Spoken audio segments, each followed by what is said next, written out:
Perang dekat Iran mungkin akan berhenti tak lama lagi. Okey, sekarang ini memang Trump tengah pursue akan negosiasi dengan Iran.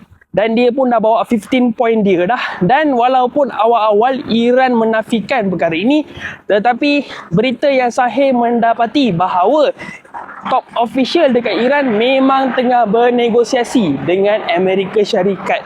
Diorang dah pun tengok 15 usul yang dibawa oleh Amerika Syarikat untuk menghentikan perang ini. Dan Pakistan mungkin akan jadi orang tengah antara negosiasi Iran dan Amerika Syarikat. Nama saya Fazil. Buat video berita yang padat, ringkas dan juga tepat. Jangan lupa follow saya dulu sebelum saya revealkan lagi perkara-perkara mengenai negosiasi antara Amerika Syarikat dan juga Iran. Dah follow dah. Okey. Sekarang ni, walaupun Iran masih lagi membedil Israel, tak henti-henti lagi, dan baru-baru ini kita dapat tahu yang Iran dah pun bedil tempat-tempat dekat Baitul Maqdis, dan dah 12 orang tercedera dah. Tetapi Amerika Syarikat, sekhususnya Trump tu, memang dia tengah argue yang Iran tengah bernegosiasi dengan diorang untuk menghentikan perang ini. Ada yang cakap Trump sekarang ni nak manipulate market saja untuk menurunkan harga minyak.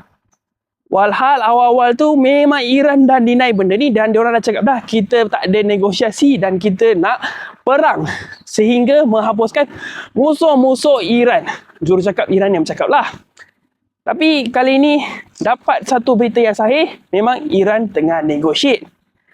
Kalau benda ini betul pun, kenapa Amerika Syarikat nak bawa tentera seramai 3,000 orang standby dekat Selat Hormuz? Trump memang dah cakap dah, dia nak buka balik Selat Hormuz. Tetapi, kenapa dia tak boleh buat? Kan dia dah cakap, Iran dah tak ada lagi kapasiti untuk menutup Selat Hormuz dan melancarkan peluru berpandu dorang. Tapi kita boleh lagi tengok, Iran boleh lagi melancarkan peluru berpandu tak henti-henti ke atas Timur Tengah. Banyak penganalisis tengah cakap yang perang ini takkan berhenti semudah itulah. Dan Iran mungkin nakkan konsesi yang lagi banyak.